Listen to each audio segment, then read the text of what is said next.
नमस्कार। तो BPSC exam के वो क्रैक करने के लिए आपके क्वेश्चंस हमारे पास कंटिन्यू आ रहे हैं, जो कॉल्स आ रहे हैं उससे ऐसा लगता है कि बीपीएससी का एग्ज़ाम जो है ख़ास तौर से जो प्रीलिम्स है वो काफ़ी टफ हो चुका है और कमोबेश देखा जाए तो यूपीएससी पैटर्न का हो गया है, जिसके बारे में मैं कह सकता हूं कि अब आपको जो तैयारी करनी है वो आपको डीपली पढ़नी पड़ेगी। वन लाइनर बुक से आपका काम अब नहीं होने वाला है। अब प्रश्न ये उठता है कि बीपीएससी क्रैक करना है तो करने की जो रणनीति होनी चाहिए वो सबसे पहले यह है कि आप मेंस की प्रिपरेशन करें और मेंस में भी खास तौर से जीएस को देखें और एसए को देखें। निश्चित रूप से आप सफल होंगे। प्रीलिम्स की तैयारी को लेकर आप लोगों के मन में बहुत सारे डाउट्स रहते हैं। सबसे पहले तो 90% से अधिक जो कैंडिडेट हैं वो मेंस की तैयारी तो करते ही नहीं है। ऑलवेज वो प्रीलिम्स की तैयारी ही करते रहते हैं। पीटी ही बार बार नहीं होता है, एक बार दो बार पीटी हो भी जाता है तो मेंस आपका नहीं होता है।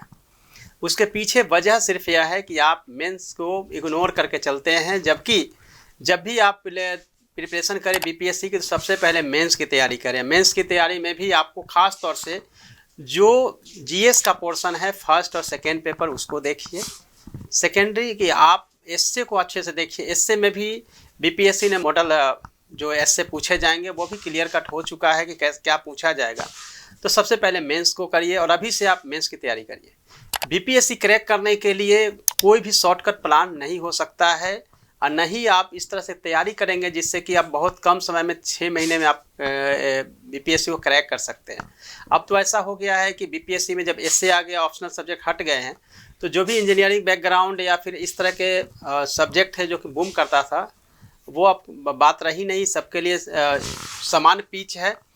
जब एक तरह की पिच है तो सबको एक तरह की जो है सो बैटिंग करनी चाहिए और इसके लिए ज़रूरी है कि आप एसए को बहुत ही गंभीरता से लीजिए। एसए की प्रैक्टिस करिए। एसए को नोट्स वगैरह जो है हम आपको पीडीएफ के माध्यम से टेलीग्राम में उपलब्ध करवाएंगे।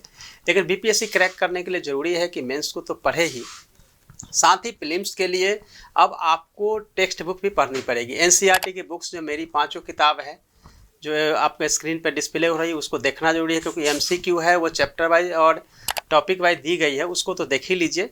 साथ ही एनसीईआरटी बुक पढ़ने का टाइम है तो निश्चित रूप से एनसीईआरटी बुक जो 6 से 12th क्लास की एनसीईआरटी बुक्स है उसको तो पढ़िए ही। और उसके बाद अगर हिस्ट्री की बात करेंगे तो अब डिस्क्रिप्टिव बुक्स को पढ़नी पड़ेगी। जैसे बिपिन चंद्रा की बुक पढ़े। अब शॉर्टकट में जो हम बताया करते थे वो नहीं हो सकता है।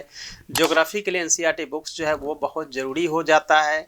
अब लक्ष्मीकांत की बुक भी पढ़नी पड़ेगी आपको पॉलिटी के लिए। शॉर्टकट छोटी छोटी पतली पतली किताब या कोई भी लुसेंट या कोई वन लाइनर बुक से अब काम नहीं चलने वाली है, तो लक्ष्मीकांत की बुक पीटी और मेंस दोनों में काम आएगा, इसलिए अब उसको भी पढ़ने की ज़रूरत है।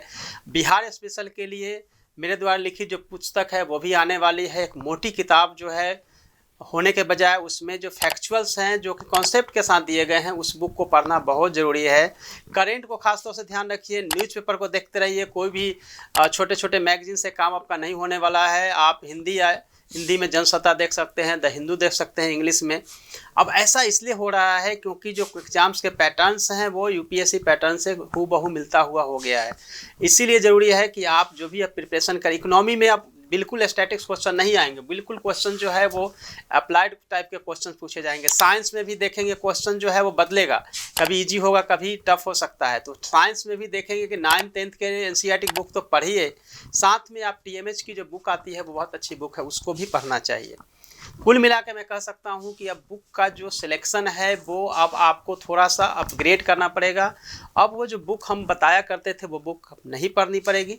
नेक्स्ट वीडियो में हम आपको बताएंगे कि किस तरह से कौन सी बुक के कौन से चैप्टर्स को देखा जाए, क्योंकि वो थोड़ी लंबी वीडियो बनेगी, उसमें आपको बताएंगे किस तरह से पढ़नी है। लेकिन अभी फ़िलहाल आप एनसीईआरटी बुक्स को पढ़ना शुरू करें। टेक्स्ट बुक में ख़ास तौर से आप लक्ष्मीकांत की बुक आप देखना शुरू करें, उसको पढ़ना शुरू करें, क्योंकि वहाँ से कॉन्स्टिट्यूशंस के जो क्वेश्चंस हैं वो वहाँ से आपको मिल जाएंगे। अब ज्योग्राफी में भी एनसीईआरटी बुक तो पढ़ना ही है। एटलस भी आपको बहुत अच्छे से देखने की ज़रूरत है, उसको भी देखने की ज़रूरत है। रमेश सिंह की जो बुक है वो एक इकोनॉमी के लिए अच्छी है, लेकिन इकोनॉमी पढ़ने के लिए आप अप्लाइड पे ज़्यादा ध्यान देंगे, यानी कि आप करेंट पे ज़्यादा ध्यान दीजिए। बिहार स्पेशल के लिए पतली पतली किताब आती है वो किसी काम की नहीं है, क्योंकि अब आपको थोड़ा डिटेल्स में जाना पड़ेगा। बिहार में भी देखेंगे कि हिस्ट्री का, ज्योग्राफी का, कल्चर का जो पोर्शंस है जहाँ से क्वेश्चन पूछे जाते हैं उसको देखने की ज़रूरत होगी। साथ ही आपको बजट सर्वे, इकोनॉमिक सर्वे को भी अब एक एक लाइन को याद करना पड़ेगा, तब आपका स्कोर जो है वो 100 के आसपास रहेगा। बिना 100 के आसपास प्रीलिम्स होना मुश्किल होगा, क्योंकि अब सीटें भी कम है और नंबर ऑफ स्टूडेंट यानी कैंडिडेट्स भी अधिक है। तो अब आपके पढ़ने का तरीका, पैटर्न जो है बदलना पड़ेगा, तभी आप सफल हो पाएंगे। चलिए नेक्स्ट वीडियो में मिलते हैं। Thank you.